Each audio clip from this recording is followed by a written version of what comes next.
এনসিপির সকল ভাই ও বোনের প্রতি আমার আন্তরিক শুভেচ্ছা, অভিনন্দন। আসসালামু আলাইকুম। তোমাদের প্রতি তুমি করে বললাম, আমার একটা দুর্বলতা আছে, সেটা হচ্ছে ম্যাক্সিমামই তো তোমরা লিডিংয়ে যারা ঢাকা ইউনিভার্সিটির, তো আমিও ঢাকা ইউনিভার্সিটির, সেই ক্ষেত্রে একটু দুর্বল থাকবেই।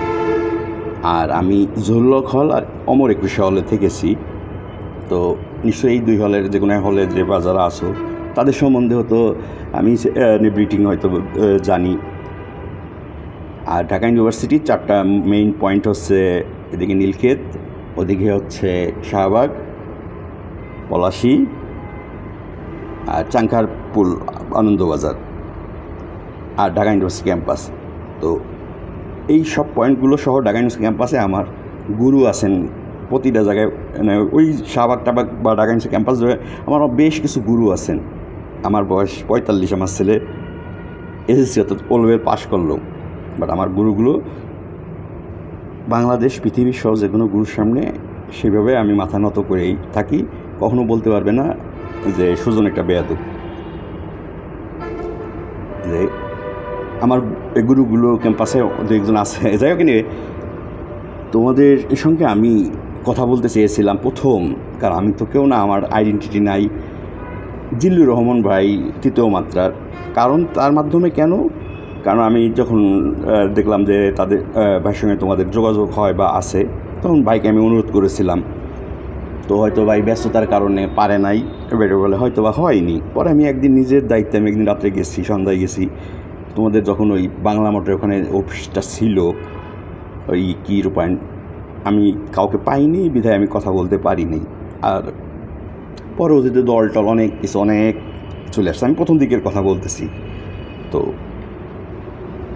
তোমাদের এখন ভাইয়া এই বয়সটা আমিও তো পার করে আসছি, হয়তো বা আমার কথাগুলো শুনতে তোমাদের ভালো লাগবে না, তোমাদের বয়সে থাকলে আমারও ভালো লাগতো না।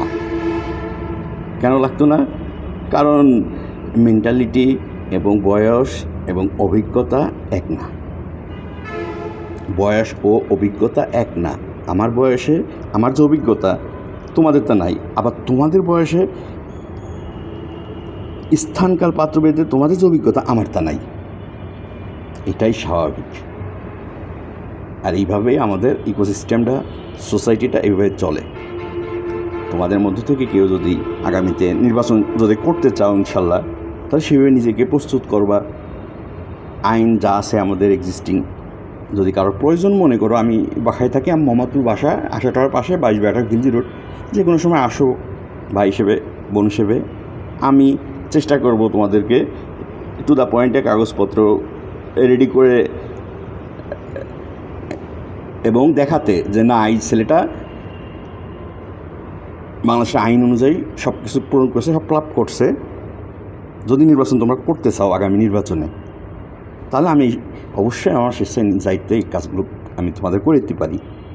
তার জন্য আমার কোনো আইডেন্টিটি, পরিচয় বা একটা সেলফি তুলতে হবে, মানে আমার তো কোনো পরিচয় নাই, কোনো ডিগ্রি নাই, পরিচয় নাই। আর আমার কথা তোমরা শুনবা বা কেন?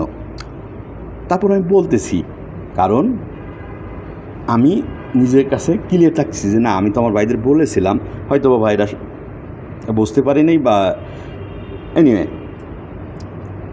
সোমাটেক আমি আগেও 2 বা 3 বার বলছি, সম্ভবত তাসনিম যারা ডাক্তার মনে হয় আপু, এটার সঙ্গে আপনার কোনো রিলেশন যদি থাকে আপনি একটু এটা ক্লিয়ার করেন। আমি একটু আগেও 3 পার্টি অফিসে গেছিলাম, আমি প্রায় যাই।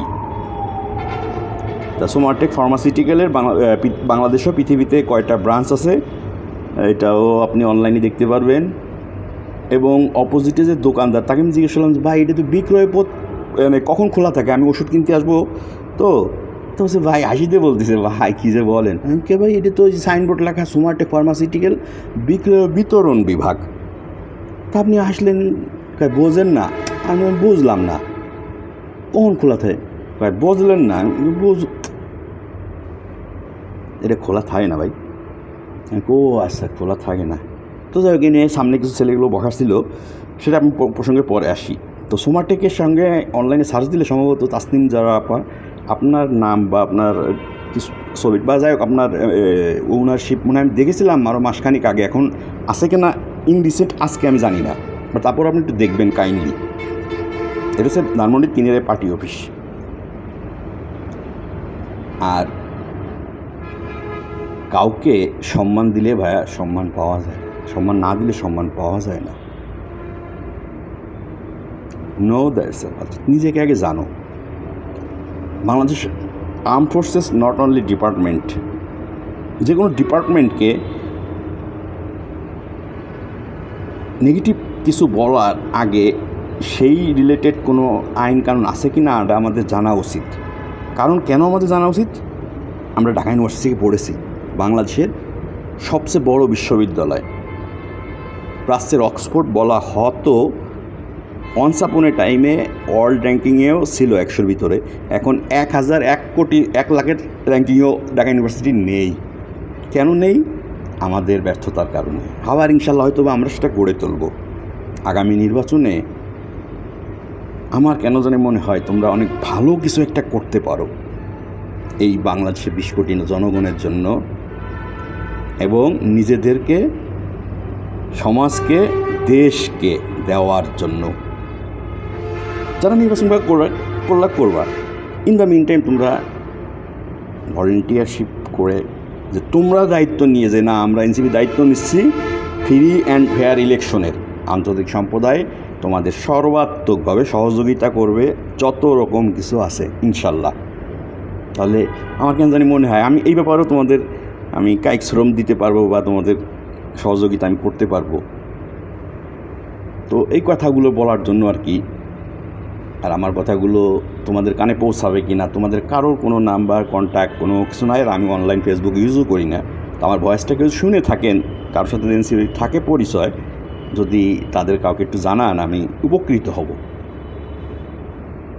যদি শোনে অন্তত উপকৃত কীভাবে হব, যে নিজের কাছে আমি দায়মুক্ত থাকলাম। কারণ আমার সামনে সে যেই হোক, সে একটা কাজ করতেছে যেটা সমাজের দৃষ্টিকটুর, বাট সে কিন্তু কাজটা যে করতেছে সে বুঝতেছে না। যেমন আমার ছেলেটাকে নিয়ে বেরোইছি, সে জানে না যে ঘুরতে বেরোইছি আমি, সপ্তাহে একদিন রাত্রে বেরোই আমার ছেলেকে নিয়ে।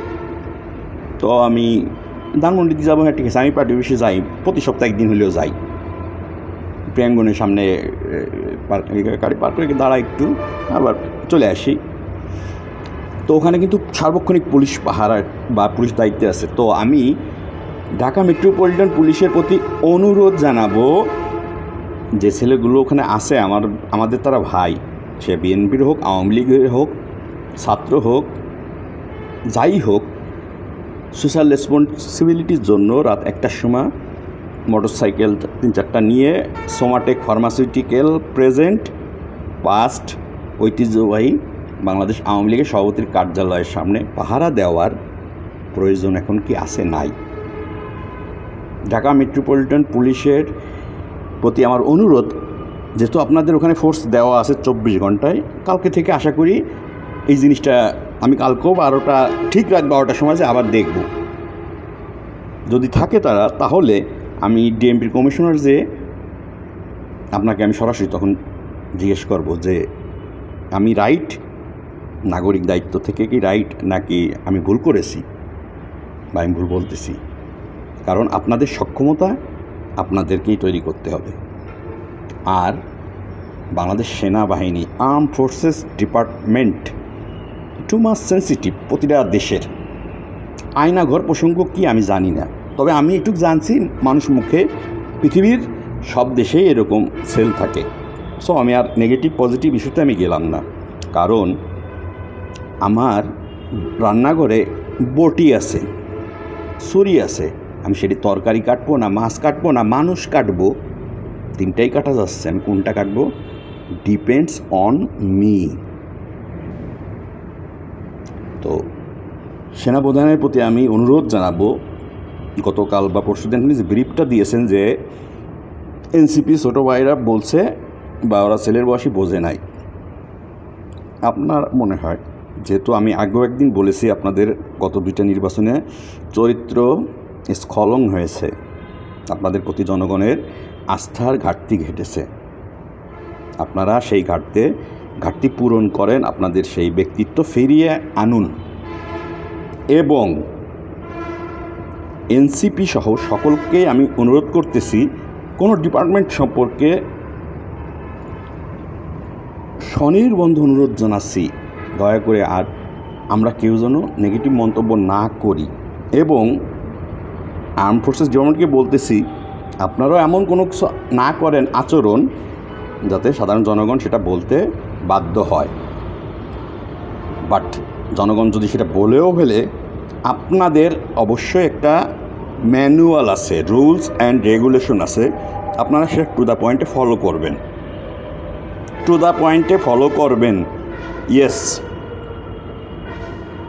I am earnestly request to the Chief of Staff, আপনার আইন অনুযায়ী চলবেন, আপনার আইন অনুযায়ী বক্তব্য পেশ করবেন। ইনশাল্লাহ আজকের পর থেকে আমরা চাই আমাদের গর্বভরা দেশের গর্বভরা আর্ম ফোর্সেস ডিপার্টমেন্ট হোক। কারণ পৃথিবীর বুকে পিসকিপিং মিশনে পৃথিবীর বিভিন্ন দেশে থাকলেও মিশনের কিন্তু একটা স্পেসিফিক ইনস্টিটিউশন আছে, স্পেসিফিক জায়গায় আছে, স্পেসিফিক একটাই লোকেশন, এবং ওই ইনস্টিটিউশনের রুলস রেগুলেশন স্টাফ কারা আপনারা হয়তো নিশ্চয়ই জানেন। যে পৃথিবীর 292টা দেশেই যে কোনো জায়গায় পাঠানো হোক না কেন, বাট সেটা একটা সুনামধন্য প্রতিষ্ঠান। আমাদের খুবই সংকটের মধ্য দিয়ে পিসকিপিং মিশনে আমরা চলতেছি, আমরা চাই না আমাদের সুনাম ব্যাহত না হোক, সেই সাথে আমাদের সবাইকে ব্যাক পাঠাই দিতে আমরা চাইবো না। এবং অলরেডি গোপালগঞ্জ ইস্যুতে যা হয়েছে, সেনাপ্রধান সাহেব বলেছিলেন যে সবাইকে শান্ত থাকার জন্য অনুরোধ জানাচ্ছি। আমি এরপর আর একটা কথা বলিনি।